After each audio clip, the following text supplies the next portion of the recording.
Pai, vinde Espírito Santo, enche os corações dos vossos fiéis e acendei neles o fogo do vosso amor. Enviai o vosso Espírito e tudo será criado, e renovareis a face da terra. Oremos. Ó Deus, que instruísse os corações dos vossos fiéis com a luz do Espírito Santo, fazei que apreciemos retamente todas as coisas, segundo o mesmo Espírito, e gozemos sempre de suas consolações. Por Cristo nosso Senhor. Amém.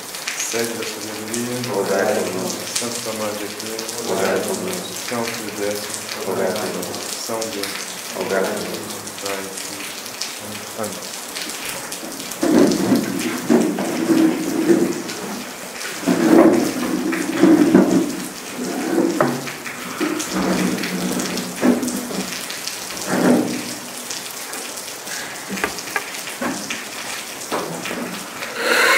Então, hoje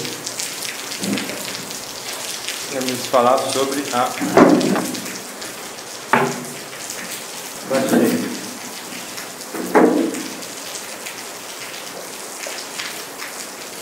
Pascendi é uma palavra latina que, tomada em si mesmo, não tem significação, fica sem sentido, porque as encíclicas têm o nome das primeiras palavras com as quais ela é começada. Então, se começa por palavra X, a encíclica tem aquele nome. Então, como a de São Pio X começa com essa palavra, Pascendi, aí, mas o significado exato é de apacentar. Fica sem sentido, porque ela tem que ficar com as outras palavras da frase para ter um sentido. Pascendi, pronúncia. Muito bem, então, o que todo católico deve conhecer da encíclica Pascendi de São Pio X.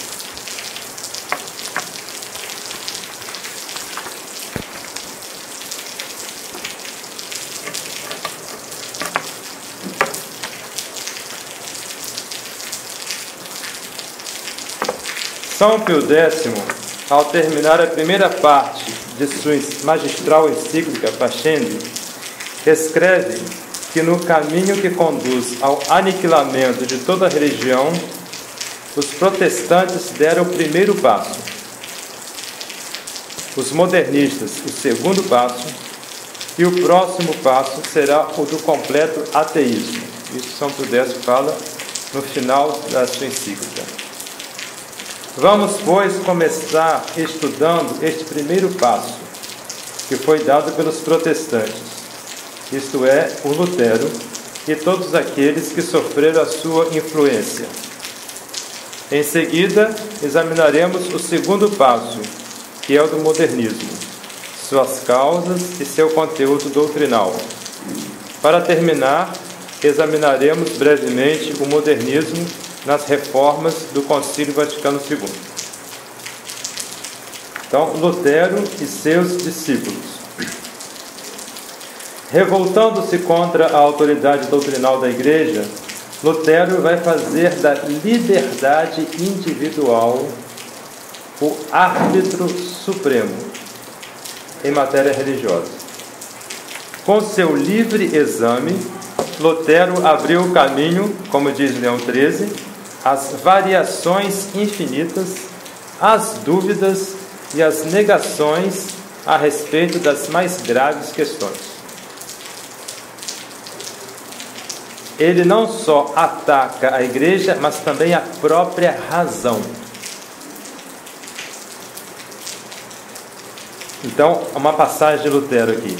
A razão é diretamente oposta à fé. Entre os fiéis, ela devia ser exterminada e enterrada. Ela é a prostituta do demônio. Ela só pode blasfemar e desonrar tudo o que Deus fez ou disse. Até aqui, citação de Lutero. Então, aqui, com essas palavras, eu confirmo o que foi dito antes, que ele é contra a razão. Ele acha que a razão é oposta à fé. Lutero, antecipando-se aos modernistas e aos neomodernistas, vai atacar o método escolástico.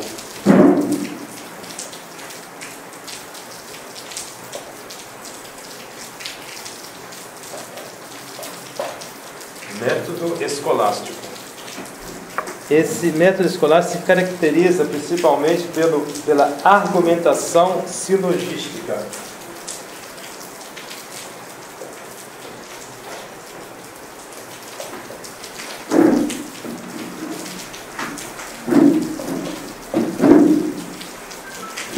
Ou pode ser chamado também raciocínio.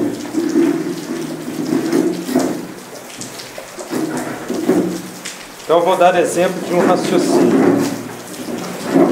E o raciocínio todos nós fazemos. Só que ele foi colocado em método, no papel, principalmente pelos escolásticos. Eles conseguiram perceber como é que funciona o nosso intelecto. Nada mais do que isso. Eles não inventaram isso. Nós fazemos isso. Às vezes não percebe que a gente faz isso. Então eu vou dar um exemplo. Então, todo raciocínio tem uma maior, uma menor, às vezes tem várias menores, às vezes é mais complexo. Às vezes passa maior para a conclusão direta, mas depois tem o desdobramento da coisa. Mas o movimento normalmente é esse: maior, menor e conclusão. Então, vou dar um exemplo de um raciocínio ou de uma argumentação silogística. O homem é um animal racional.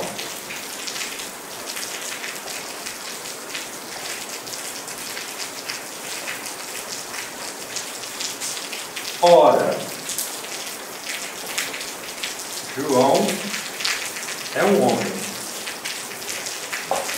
Logo, João é um animal racional. Certo? Esse é o raciocínio. A maior é mais geral, a menor é mais restrita. Ambas são conhecidas. E da junção das duas, tira-se uma conclusão. Então, Lutero, assim como depois farão os modernistas, vai atacar o método escolástico, o qual faz a solidez da teologia católica. Isso aqui é filosofia, mas a filosofia é serva da teologia. Se não se pensa bem, não se vai fazer uma boa teologia. Se se ataca a escolástica, a teologia vai sofrer com isso. Outra citação de Lutero: é impossível reformar a Igreja se a teologia escolástica e a filosofia não são inteiramente desenraizadas, assim como o direito canônico. Outra citação de Lutero: a lógica não tem nenhuma utilidade em teologia, pois o Cristo não tem necessidade das invenções humanas. Não é invenção humana. Isso aqui não é invenção humana. Mas descoberta humana, sim. Mas não invenção. O homem descobre leis naturais, mas as leis naturais já existiam antes da descoberta. O homem apenas descobriu. Entendeu por que o objeto cai, lá, descobriu que tem uma lei, puxa os objetos para baixo. Mas a lei já existia. Né? Então o raciocínio, o modo de pensar do homem já existia. Foi apenas descoberto como que o homem, como que a coisa funciona dentro da nossa cabeça. Este tesouro da igreja, que é, agora é o autor, né? Este tesouro da igreja, que é a teologia e a filosofia escolástica, será sempre combatido pelos inimigos da igreja. Descartes, que é do século XVII, filósofo francês, embora sendo católico, vai igualmente desprezar a escolástica e dar início à filosofia moderna, também chamada de filosofia separada. Após Descartes virá Kant, protestante, alemão, né? Que marcará a filosofia com seu sistema. Já Kant já não é mais católico, né? Descartes sim, Kant não. Então Kant vai marcar a filosofia com seu sistema. Kant já é do século XVIII. É um dos pais do idealismo. Kant, idealismo.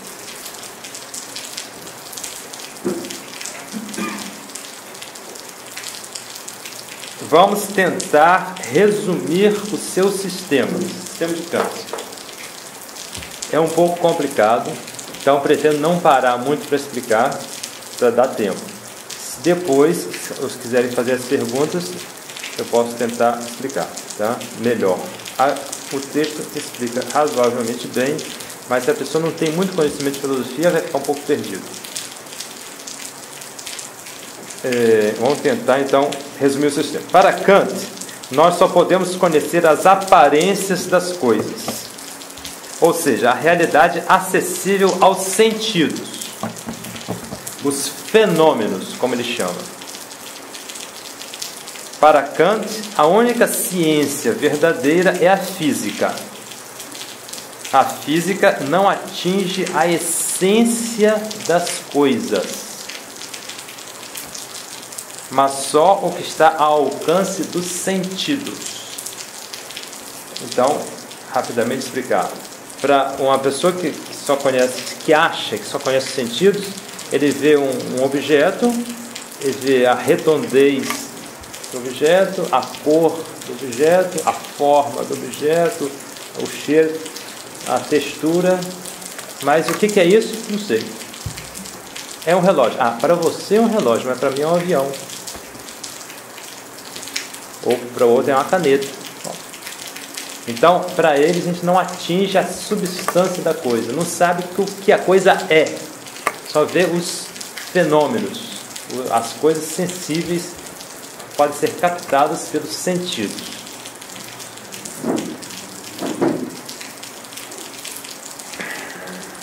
A essência das coisas para Kant é incognoscível, não é possível de conhecer. Eis porque para Kant a filosofia não é uma ciência, a filosofia para ele não é ciência, porque não usa o sentido, a filosofia usa só o intelecto. E nós não podemos conhecer nem a Deus, nem a alma, nem mesmo a revelação, ou qualquer intervenção de Deus na vida dos homens. Isso tudo para ele, como os sentidos não captam, não é possível conhecer. Deus, alma, revelação. No entanto, Kant vai através da moral. Então isso é a ciência. Então a ciência não pode conhecer Deus pela ciência, mas pela moral pode. Mas é um truque dele. Então o Kant vai dizer que através da moral ele vai afirmar a existência de Deus, da alma, do céu, etc. Agora ele vai citar uma passagem do Kant. O que Kant diz?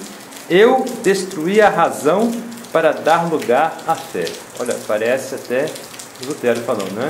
Aquela passagem que nós falamos de cima. Continua o autor. Mas fazendo isso, Kant tira todo o fundamento da fé. Mesma coisa de Lutero. Ele quer exaltar a fé e com esse pretexto ele destrói a razão, mas fazendo isso ele destrói o fundamento da fé. Para Kant, a existência de Deus é uma verdade prática. Deve-se dizer que Deus existe porque é útil afirmar a sua existência, embora não se possa prová-la. Então, para Kant isso. Para Kant, a existência de Deus é uma coisa prática. É útil saber, crer que Deus existe, mas não pode se provar que Deus existe. Sua existência de Deus, né, é útil e mesmo necessária à moral. Para viver bem, então a gente deve acreditar em Deus. Mas saber se Deus existe ou não é impossível sabermos. Para ele, isso tudo é ideia de Kant, né? Eis o único fundamento para afirmar a sua existência, segundo Kant.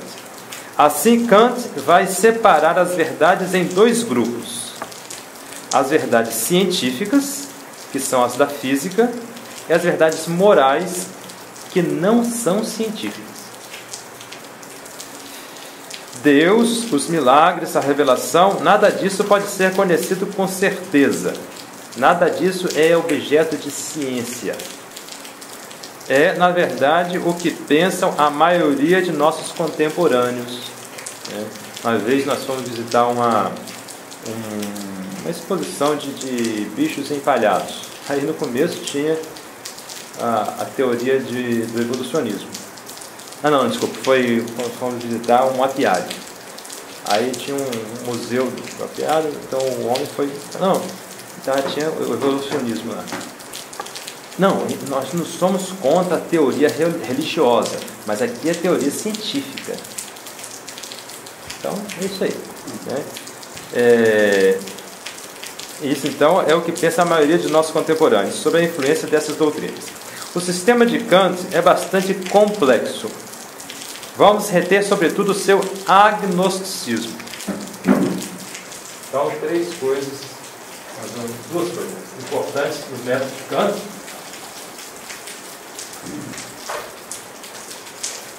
O agnosticismo.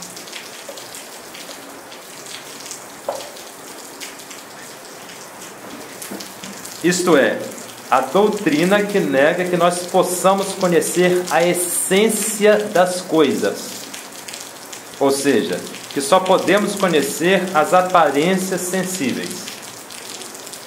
Nós veremos esse agnosticismo presente no sistema dos modernistas. Ao mesmo tempo que Kant professa o agnosticismo, ele ensina o imanentismo.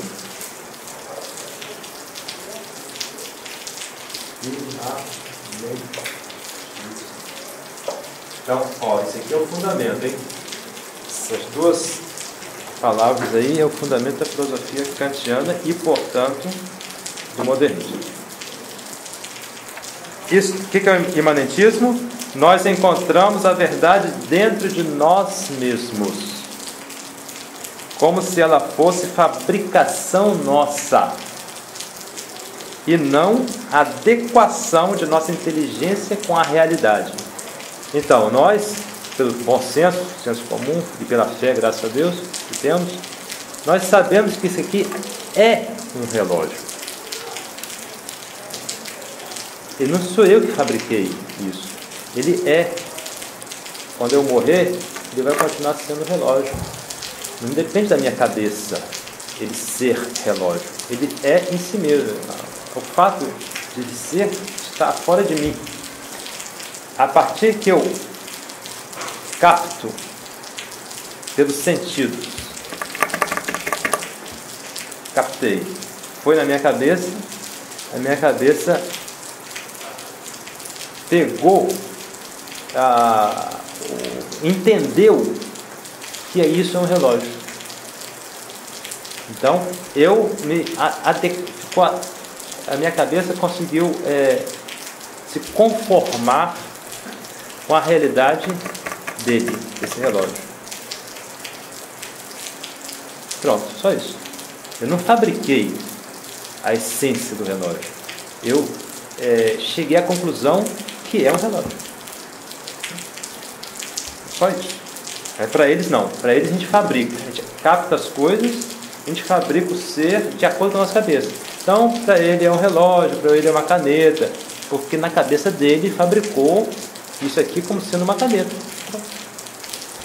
Como disse o Renato, que está lá no mosteiro, quando ele estava trabalhando lá no Friburgo, numa farmácia, isso está na cabeça das pessoas hoje em dia. Parece que ele começou a falar assim, com uma pessoa, não, isso depende do que cada um acha, não sei o quê. Aí tinha uma vassoura, então, para mim isso aqui é uma vassoura, então se for para você é um avião. Pode ser. Então sobe em cima da vassoura e sai voando. Então a coisa é em si mesmo, não depende da nossa cabeça. Mas para Kant, assim, é o imanentismo. A coisa está dentro de nós, como se ela fosse fabricação nossa e não a adequação de nossa inteligência com a realidade, como é realmente, né? Agnosticismo e imanentismo serão os dois fundamentos do modernismo. Após essa brevíssima incursão na filosofia de Kant, vejamos dois autores protestantes que podemos chamar de precursores do modernismo.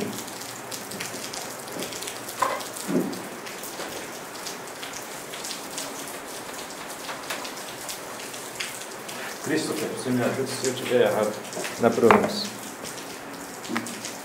Schleiermacher? É assim que pronuncia?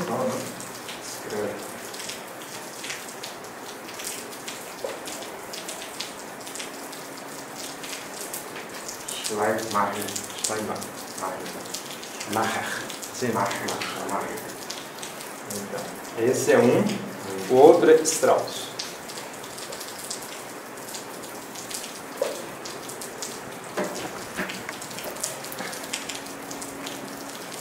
Dois autores que vão ser os precursores do modernismo.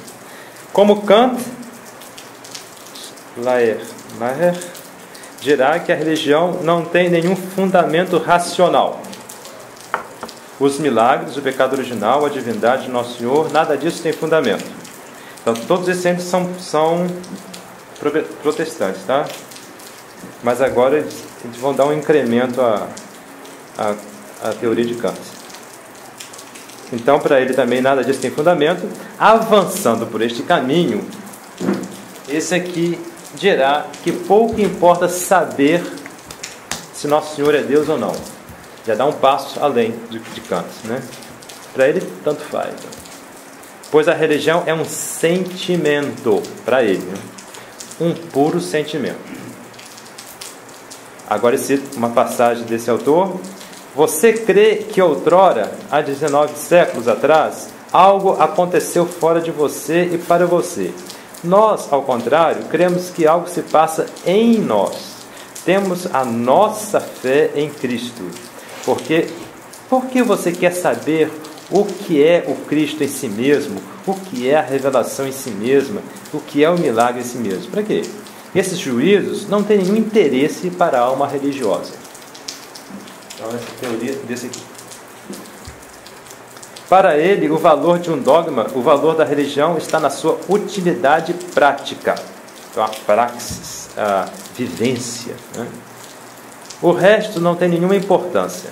Desta forma, sonhava ele em reunir todas as confissões protestantes, reunindo-as na religião do sentimento. Numa religião sem dogma, sem doutrina, sem nenhum conteúdo intelectual. Ele fala de sentimento, de experiência emotiva e piedosa. A Bíblia mesma é só uma coleção de experiências religiosas que devem provocar em nós outras experiências. Quem já veio do progressismo, eu acho que já ouviu essa lorota, né? Está vendo como a coisa vem de longe, vem dos protestantes. Para ele, o dogma não tem um papel puramente... Para ele, o dogma tem um papel puramente simbólico, para exprimir muito imperfeitamente as diferentes experiências religiosas.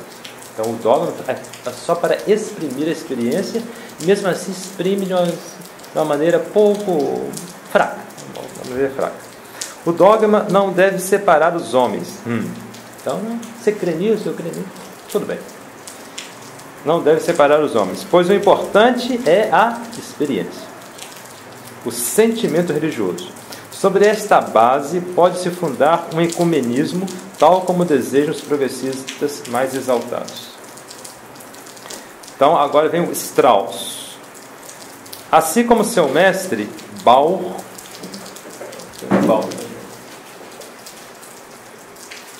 que é mestre do Strauss. Assim como seu mestre Bauer, que é do século XIX. Vai se interessar pelo estudo das Sagradas Escrituras e, seguindo a teoria de Kant sobre a verdade prática e a verdade científica, ele vai opor o Jesus da história ao Jesus dos Evangelhos. Ele escreverá uma vida de Jesus na qual ele tenta explicar todos os milagres, como sendo fruto da imaginação das primeiras comunidades cristãs. Haverá então duas histórias de Jesus, uma verdadeira, sem milagres, e uma mística, com milagres. Entre parênteses, falsa, né? Inventada pela cabeça dos crentes, dos fiéis. Então vamos fazer um desenhinho, facilitar.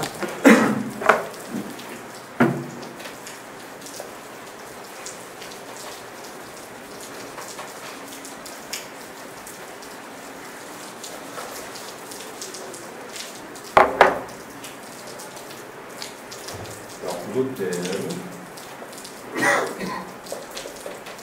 século XVI.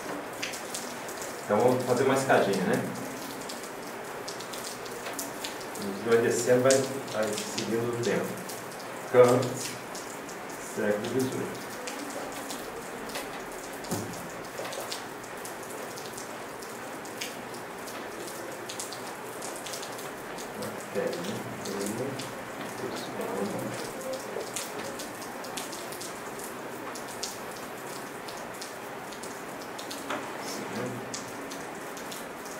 Século XVIII e XIX.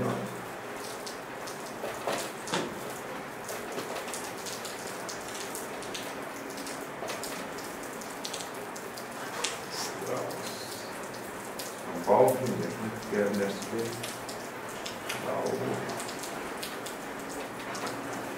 século XIX, Strauss, esse é mestre desse. Então, esses todos são protestantes.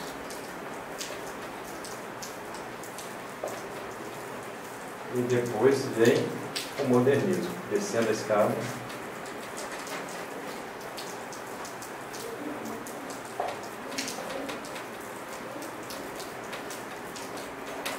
Católico entre aspas, né?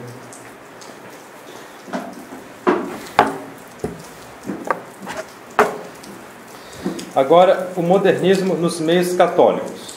Praticamente todas as teses modernistas já haviam sido professadas pelos protestantes. Nos meios católicos, alguns sacerdotes foram tomados pelo desejo de não ficar atrás daquilo que lhes parecia ser um avanço científico pelos protestantes alemães. Alguns desses sacerdotes mal formados e desdenhosos da escolástica, olha só, novamente, desprezando a escolástica, se lançaram na leitura dos protestantes e dos filósofos modernos e adotaram em grande parte as suas teses. É de todo esse conjunto de falsa ciência, agora vamos ver 3 fundamentos do modernismo. Primeiro, falsa ciência. Segundo, curiosidade malsã. Terceiro, orgulho. Os 3 fundamentos do modernismo. Causas, as 3 causas do modernismo. O fundamento é a doutrina, né? É o mesmo do protestante, que é o imanentismo e agnosticismo. É de todo esse conjunto de falsa ciência, curiosidade malsã e de orgulho que vai nascer o modernismo. Na França, o principal expoente do modernismo será o sacerdote Loisy.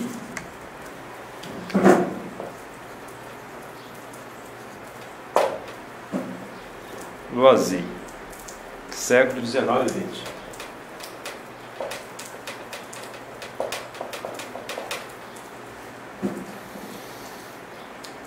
E vários outros autores na França, como na Inglaterra e na Itália, vão se embrenhar pelo mesmo caminho. Em fevereiro de 1903, é condenado por Leão XIII um primeiro livro de Loisy. Em 1907, São Pio X, São Pio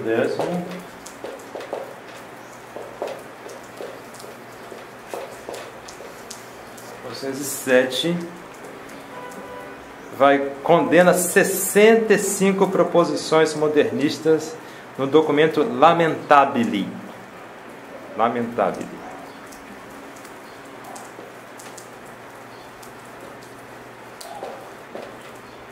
Isso aqui é aqui. No mesmo ano, aliás, então no mesmo ano também. No mesmo ano, está cheio. No mesmo ano, no dia 8 de setembro, é publicada a grande encíclica Pascendi. Agora vamos ver a Pascendi. Até agora foi a introdução da encíclica. A encíclica está dividida em 3 partes principais. Primeiro, a doutrina modernista. Segundo, a causa do modernismo. Terceiro, os remédios contra o modernismo. Vejamos breve e incompletamente as 2 primeiras partes da encíclica, mas pensamos que será o suficiente para expor o essencial desta magnífica encíclica, que merece ser lida integralmente e estudada com maior profundidade do que podemos fazer nesta breve conferência. Para indicar melhor o nexo do que acabamos de ver, nexo entre nexo do que acabamos de ver com a própria encíclica. Vamos começar pelas causas do modernismo, isto é, pela segunda parte da encíclica. Nós já vimos essa doutrina de Kant e dos seus discípulos, né, de Lutero também. Então vamos ver a relação disso com a encíclica Pacem, que são as causas do modernismo, que é a segunda parte da encíclica. A respeito da origem do modernismo, São Pio X indica 3 causas, 2 morais e uma intelectual. As causas morais são a curiosidade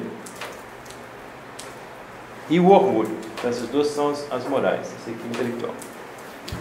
E a intelectual é a ignorância ou falsa ciência. A curiosidade, como diz São Pio X, se ela não é sabiamente regrada, basta para explicar todos os erros. A curiosidade é a mesma coisa que o espírito de novidade. Foi esse espírito de novidade que levou e continua a levar tantos católicos a ler os autores protestantes, assim como os autores modernistas e os filósofos modernos. Kant, Hegel, Nietzsche, Bergson, Heidegger, Sartre, Teilhard de Chardin, Rahner, de Lubac, Congar, etc. E desta forma acabaram virando modernistas e perdendo a fé. É o que se passa nos seminários progressistas. A segunda causa, que é a mais importante, é o orgulho. Uma passagem de São Pio X. Em verdade, nenhum caminho leva mais diretamente e mais depressa ao modernismo do que o orgulho. Que nos deem um leigo católico, que nos deem um padre, que, tendo perdido de vista o princípio fundamental da vida cristã, a saber, que nós devemos renunciar a nós mesmos se quisermos seguir Jesus Cristo, e que não tenha arrancado o orgulho de seu coração, este leigo, este padre, está maduro para todos os erros do modernismo.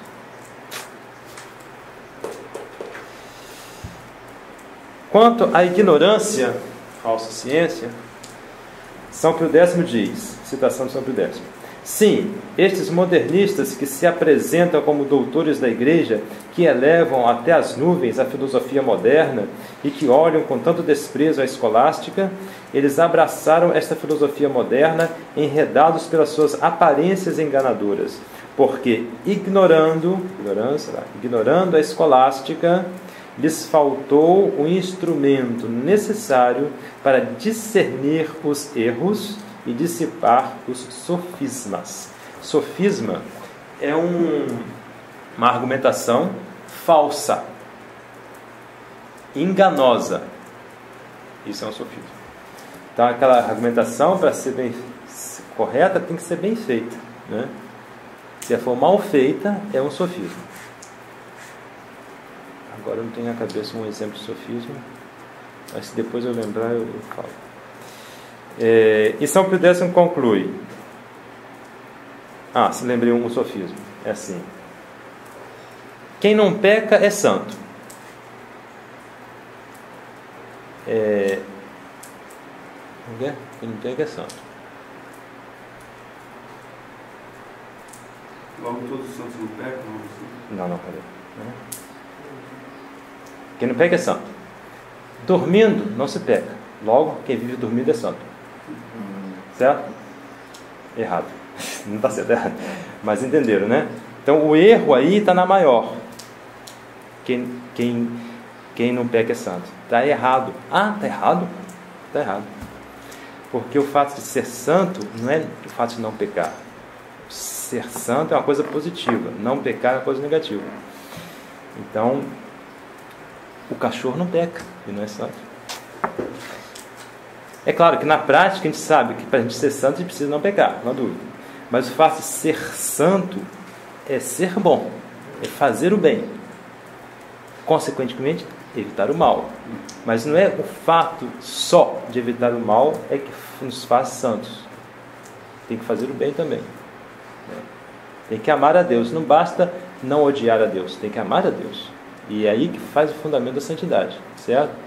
Então, por isso, é muito isso obscuro, quer dizer, não é claro, não é fácil de ver logo à primeira vista, não é? Então, quem não peca é santo. Sim. Quem dorme não peca. Isso também, isso nem todos sabem. Quando a gente está dormindo realmente, a gente não peca, porque a gente não tem o uso livre da razão, da vontade também. Então, quem dorme não peca. Então, quem vive dormindo é santo. Não é um preguiçoso. Certo? Então, esse eu chamo de sofisma.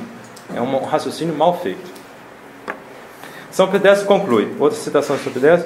Sim, é da aliança entre a falsa filosofia e a fé que nasceu, repleto de erros, o sistema dos modernistas. Aliança entre a falsa filosofia e a fé. Até aqui foi a citação de São Pio X. Agora o autor continua. Passando depois as causas, causa não da origem, mas causa da propagação do modernismo, São Pio X indica os ataques feitos contra a escolástica, contra a tradição, contra a autoridade dos padres da igreja e contra o magistério. Mas é tempo de vermos a doutrina modernista. Então até aí vimos as causas do modernismo. Agora vamos ver a doutrina do modernismo. Exposta e condenada pela Pascendi. Trata-se, como já vimos, da primeira parte da encíclica, que trata da doutrina. Esta parte está dividida em 7 itens, que são como 7 capítulos, nos quais vem exposta toda a doutrina modernista. Estes capítulos são os seguintes. Primeiro, o filósofo modernista. Segundo, o fiel modernista. Terceiro, o teólogo modernista. Quarto, o historiador modernista. Quinto, o exegeta modernista. Sexto, o apologeta modernista. Sétimo, o reformador modernista. Nós veremos apenas o primeiro e o sétimo. Ou seja, o filósofo modernista e o reformador modernista. Primeiro, filósofo modernista. Os princípios do filósofo modernista são praticamente os mesmos que já vimos em Kant. O agnosticismo e o imanentismo. O agnosticismo diz que nós só podemos conhecer os fenômenos, ou seja, as aparências sensíveis. Todo o resto é incognoscível, ou seja, não se consegue conhecer. Daí se deduz que os milagres são incognoscíveis, não se pode conhecer os milagres. Que a revelação externa, assim como toda a manifestação de Deus na história, é impossível. Nós não teríamos meios de conhecê-la. Assim também as provas da existência de Deus, da existência da alma e toda a filosofia são desprovidas de valor para eles. Porque, não sei se vocês sabem, que só pela razão, sem a fé, só com o uso da nossa razão, como por exemplo os filósofos da Antiguidade, antes do Novo Testamento, do Antigo Testamento, por assim dizer. Eles chegaram à conclusão da existência de Deus, da existência da alma, sem a fé, eles eram pagãos. Então a filosofia bem feita, então o raciocínio bem feito humano, mesmo sem a fé, consegue chegar à conclusão que Deus existe, que a alma existe. Mas para eles não, para os modernistas não consegue. Essas teorias, sobretudo a negação de que podemos provar a existência de Deus, já foram condenadas pela igreja. A igreja já fez um decreto condenando aqueles que dizem o contrário, ou seja, aqueles que dizem que não se pode chegar ao conhecimento de Deus só pela razão. A igreja já condenou isso. O Concílio Vaticano I definiu solenemente que a razão pode provar a existência de Deus a partir das criaturas. Então, o ateísmo é uma coisa não racional, que a razão é capaz de provar a existência de Deus. Após destruir as bases do conhecimento, vem o imanentismo. Então, pelo agnosticismo, destrói-se a base do conhecimento. Então, depois vem o imanentismo, que está tudo dentro de nós. Eis como São Pio X explica essa passagem do agnosticismo para o imanentismo. Então, a citação de São Pio X. Eles passam de um a outro da seguinte maneira: natural ou sobrenatural, a religião, tal como qualquer outro fato, pede uma explicação. Ora, a teologia natural, uma vez repudiada, teologia natural é filosófica, é só pela razão. Então, repudiada a teologia natural, todo acesso à revelação suprimido pela rejeição dos motivos de credibilidade, os motivos de credibilidade da razão. Então, se ele fala que a razão é contra a fé, isso tira os motivos de credibilidade. Toda revelação externa é inteiramente abolida. Revelação externa, que vem de Deus, é abolida. É claro que a explicação da existência da religião não deve ser procurada fora do homem. Então, destruindo tudo que pode vir de fora, como eles fazem, conclusão, a explicação da religião tem que se procurar dentro de nós mesmos. É então dentro do homem mesmo que essa explicação se encontra. E como a religião é uma forma de vida, então cuidado, a religião é uma forma de vida, mas não é um fenômeno. Como por exemplo, fome. Fome é um fenômeno físico, né? Sono, sede, etc. Então a religião não é um fenômeno. A religião é sim uma forma de vida, mas não é um fenômeno de vida. A religião deve se encontrar na vida mesma do homem, mas para eles dentro do homem. Eis aí a imanência religiosa. São Pio X continua: todo fenômeno vital, e a religião é um deles, como eles dizem. Então, para eles, a religião é um fenômeno vital, um fenômeno, e não é. Então, todo fenômeno vital, e para eles a religião é um deles, tem por primeiro estimulante uma necessidade. Então, por que eu tenho fome? Porque eu sinto necessidade. Por que eu tenho sede? Eu sinto necessidade de beber. Por que eu durmo? Porque eu sinto necessidade de dormir. É um fenômeno. Então, eles vão equiparar a religião a um fenômeno. Eu sinto necessidade de Deus. Eu sinto necessidade de religião. Aí, a causa da religião é o sentimento. Então, o primeiro estimulante é uma necessidade. E como fundamento, este movimento do coração chamado sentimento. Então, até aí São Pio X explicando a teoria deles. Não, continua São Pio X ainda. Por conseguinte, como o objeto da religião é Deus, devemos concluir que a fé, que é a princípio e base de toda religião, se deve fundar em um sentimento, nascido da necessidade do divino. Então, até aí essa explicação de São Pio X. Eu vou botar no quadro uma coisa que creio que vai ser mais fácil de entender o que São Pio X diz, em forma de argumento, justamente. Vocês vão ver como que uma doutrina, quando é posta em forma de argumento, ela se torna mais fácil de entender. Então, a maior, o que São Pio X falou, né? O que ele diz? A maior, ele diz o seguinte: a fé é o princípio do fenômeno vital chamado religião, a qual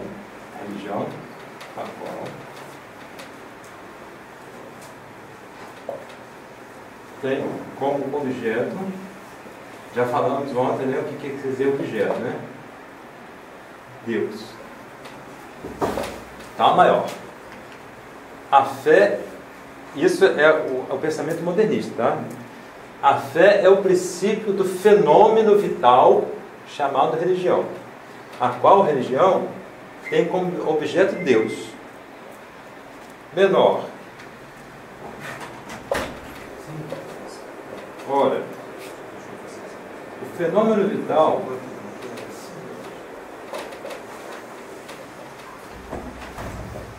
tem como estímulo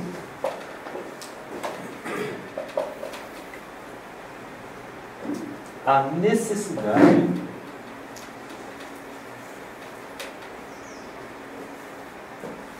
a necessidade. E como fundamento, o sentimento.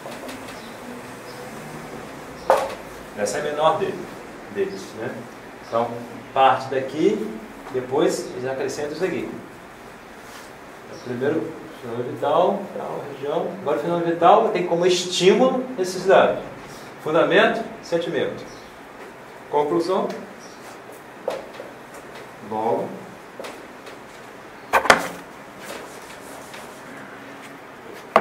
A fé deve fundar-se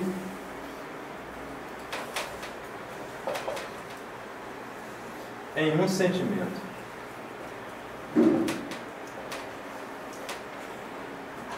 Que nasce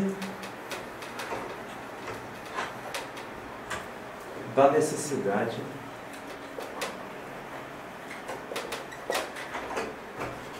do divino.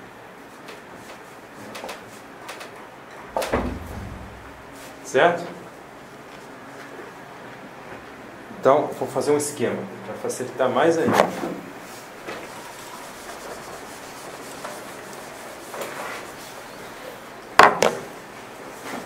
Uma escadinha. Primeiro, necessidade do divino.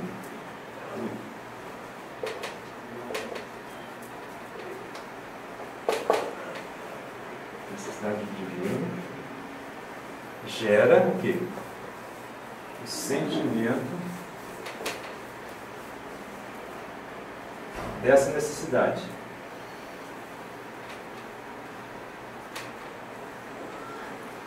Necessidade de comer gera o sentimento de fome, certo?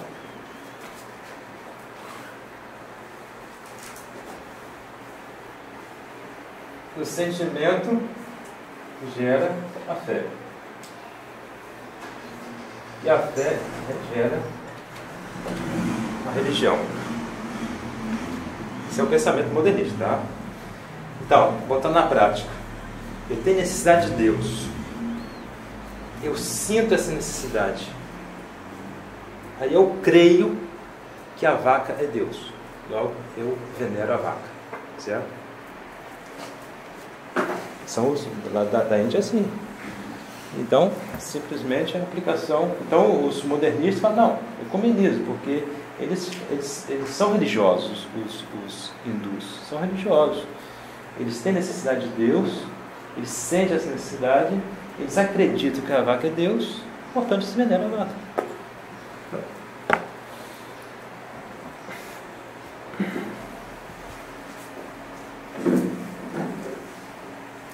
Desses dois princípios, ou seja, do agnosticismo e do imanentismo, já vimos, né? Vão decorrer inúmeras consequências. Pelo primeiro princípio, ou seja, agnosticismo, os modernistas negam que a inteligência possa provar a existência de Deus. Já vimos isso, né? Daí se deduz que Deus não é objeto de ciência, mesma coisa de Kant.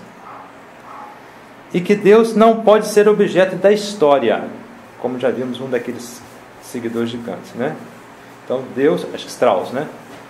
Botava o Cristo da história e o Cristo da fé. Então os modernistas vão pelo mesmo caminho. Deus não pode ser objeto da história. Deste princípio, somado ao princípio de imanência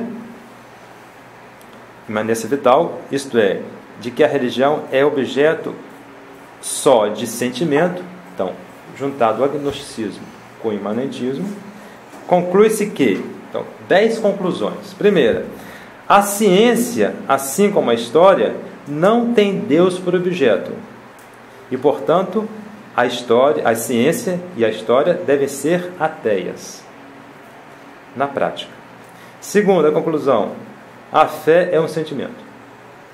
Terceira conclusão, a fé não vem pelo ouvido, como diz São Paulo, mas vem do subconsciente, do próprio homem. Quarta conclusão, a revelação tem a sua origem também nesse sentimento, a revelação.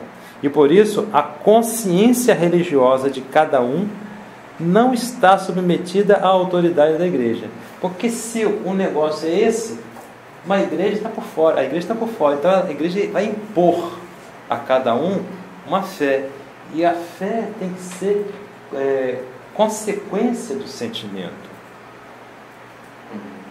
Então, se a igreja diz o casamento é indissolúvel, mas eu sinto que eu não amo mais meu esposo, eu quero outro homem, eu sinto. A igreja fala o contrário, mas eu sinto diferente. Pronto, tá bom, resolveu o problema. Certo? A revelação tem a sua origem também nesse sentimento. Ou então, bom, tem casamentos piores também, né?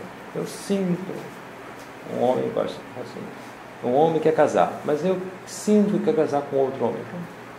Pronto, assim por diante, certo?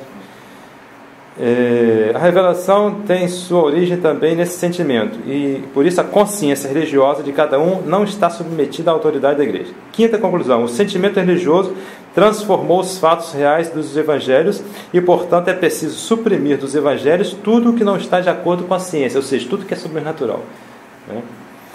Sexta conclusão: todas as religiões provêm do mesmo sentimento religioso. Todas as religiões provêm do mesmo sentimento. E, portanto, todas as religiões são verdadeiras, porque elas estão de acordo com esse sistema. Então, se esse sistema é verdadeiro, toda religião é verdadeira. A religião católica nasceu de quê? Da consciência de Jesus Cristo. Nasceu da consciência, segundo as leis da imanência. Oitava conclusão: o dogma é uma expressão imperfeita do sentimento. Do sentimento, o dogma. E, portanto, o dogma pode e deve evoluir na medida que o sentimento religioso evolui. Certo? Se o dogma é expressão disso, porque a fé é expressão disso, então o dogma é expressão disso. Se isso aqui evolui, isso aqui vai evoluir também. A fé e o dogma. As fórmulas religiosas ou dogmas, nona conclusão: as fórmulas religiosas ou dogmas devem ser vivas, assim como o sentimento religioso é vivo. Décima conclusão: para permanecerem vivas as fórmulas religiosas, devem estar sempre adaptadas ao fiel e à sua fé. No dia em que essa adaptação cessa, as fórmulas religiosas perdem a sua razão de ser. Daí o pouco caso que os modernistas fazem do dogma. E também explica isso porque que um Papa modernista pode canonizar Pio IX, Dom Vital, porque para eles a fé daquele tempo, a fé daquele homem, dizia que ele devia agir assim, contra a maçonaria, contra os liberais, como no caso de Pio IX. A fé dele, então ele foi muito fiel ao seu sentimento religioso. Então ele foi muito santo, porque ele foi muito fiel a isso aqui. Então ele pode canonizar. Agora, mas ele estava certo ou errado? Não, isso aí é um problema interno. Se ele estava certo ou errado, é um problema interno. Por isso que é tão difícil converter. É difícil converter um modernista. Se ele é profundamente modernista, é difícil.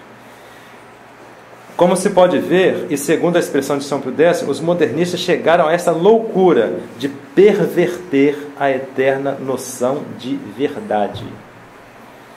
Para eles, a verdade não é a adequação da inteligência com a realidade, seja essa realidade natural ou sobrenatural, tanto importa, está fora de nós.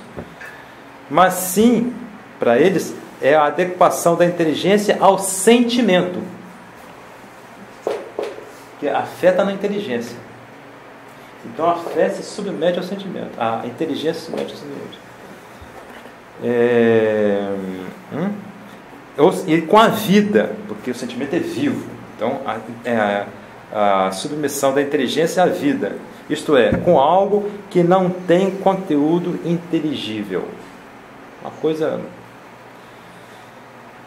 E ao mesmo tempo que os modernistas se perdem em suas loucuras, eles têm a audácia de repreender a igreja por se apegar teimosamente e esterilmente a fórmulas vãs e vagas, segundo eles. Como exemplo dessa audácia dos modernistas, podemos citar os ataques feitos à palavra transubstanciação, é o que acontece na missa, né? Antes era pão e vinho, passaram a ser corpo e sangue de nosso Senhor Jesus Cristo. Por quê? Mudou a substância e não os acidentes ou aparências. Continua tendo a forma, o cheiro, o sabor de pão e de vinho.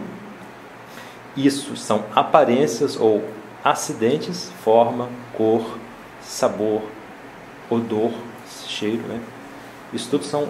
Mas a substância que faz com que a coisa seja o que ela é, mudou. Não é mais pão, não é mais vinho. É nosso Senhor Jesus Cristo. É a substância que mudou. Por isso chama-se transubstanciação. Daí São Tomás fala, né? A vista, o tato, o gosto, fala em relação à voz, mas ouvindo, tudo crê. Isso. É porque a gente vai... A fé vai à substância da coisa. Então, como exemplo dessa audácia modernista, eles criticam a palavra transubstanciação. Podemos dar ainda, ou como exemplo, a definição da missa, a doutrina do reinado de nosso Senhor Jesus Cristo e a própria encíclica Pascendi, julgada antiquada pelos neomodernistas. Tudo isso, para os modernistas, deve mudar com a vida e com o progresso da humanidade. Então, agora...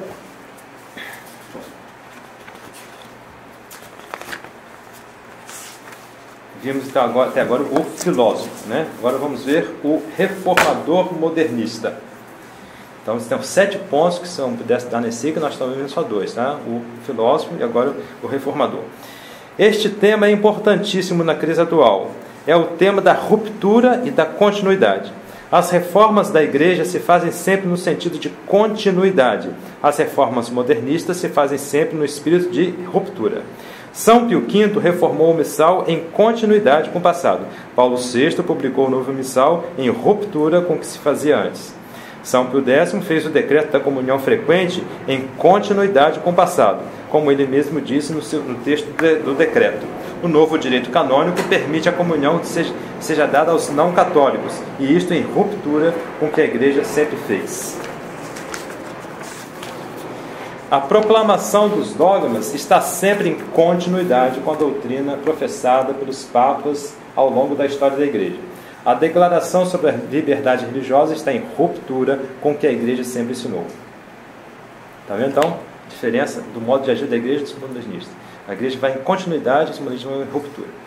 Mas vejamos o reformador modernista, ao qual, como vimos, a ruptura com o passado não assusta.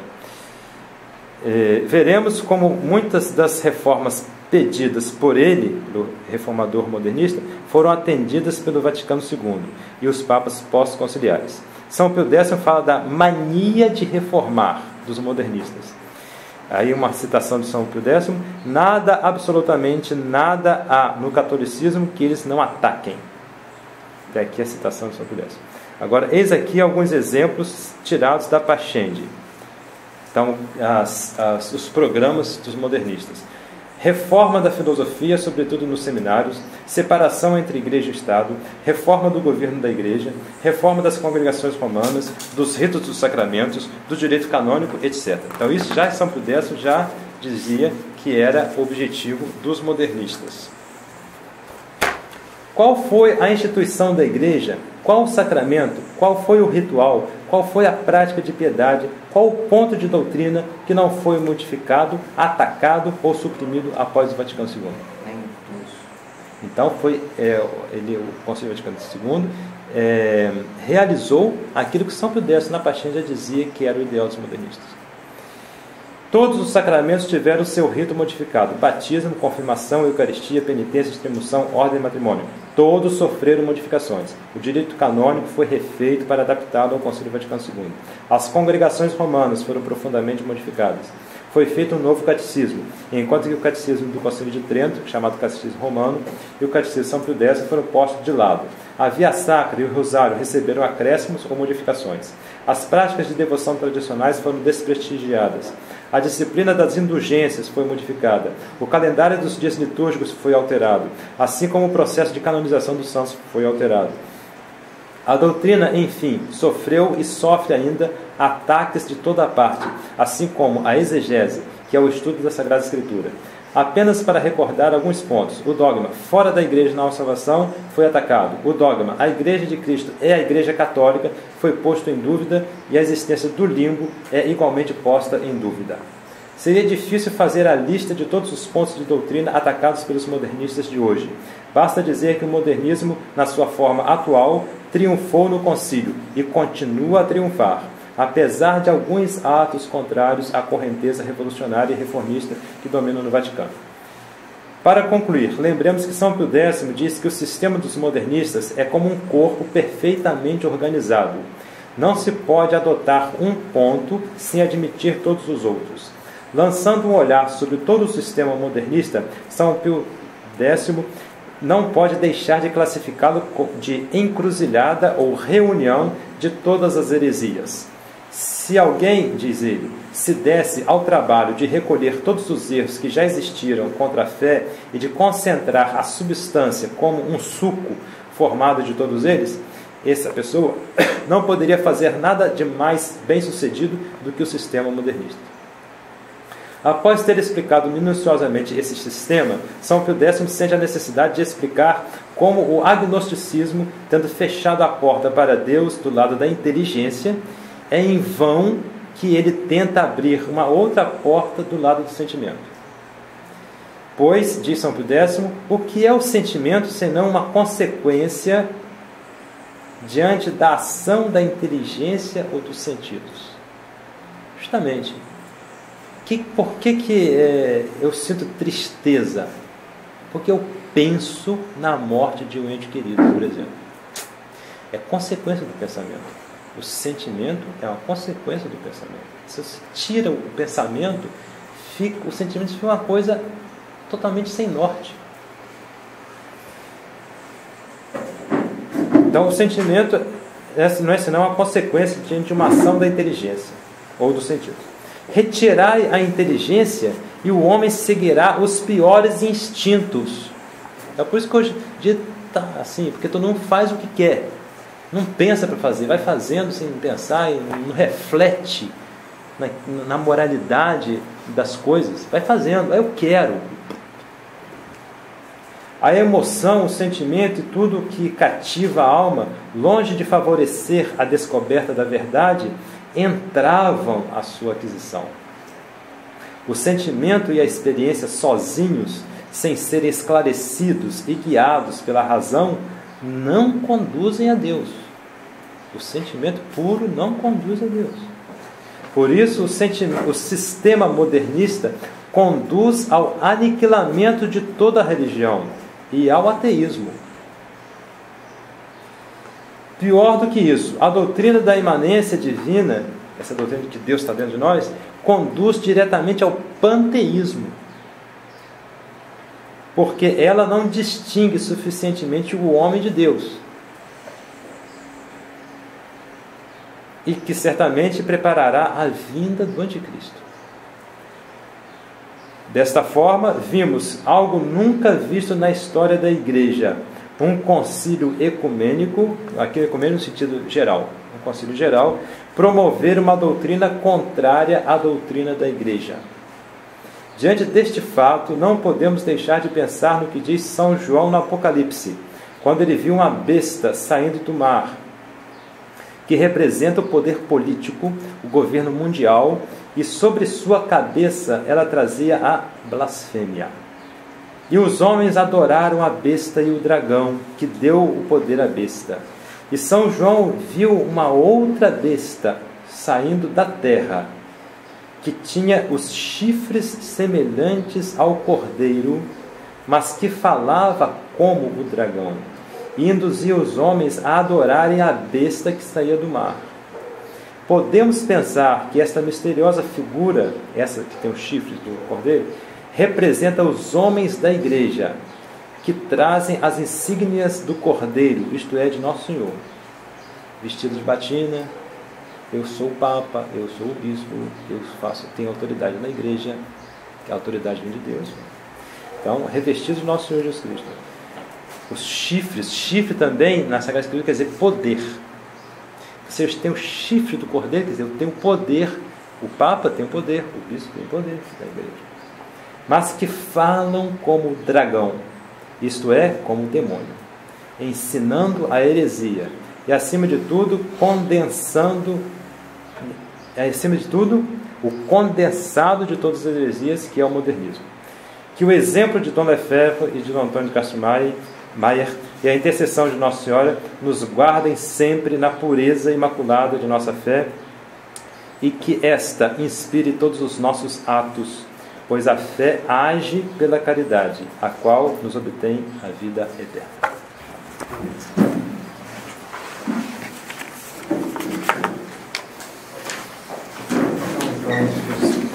Amém. Ave Maria, cheia de graça, o Senhor é convosco, bendita vós entre as mulheres, bendito é o fruto do vosso ventre, Jesus. Santa Maria, Mãe de Deus, rogai por nós, pecadores, agora e na hora de nossa morte. Amém. Ó Maria, concebida sem pecado, Rogai por nós que recorremos a vós. Ó Maria, concebida sem pecado, Rogai por nós que recorremos a vós. Ó Maria, concebida sem pecado, Rogai por nós que recorremos a vós. Está um pouco tarde, né? Mas se alguém quiser fazer alguma pergunta. Sim. Essa questão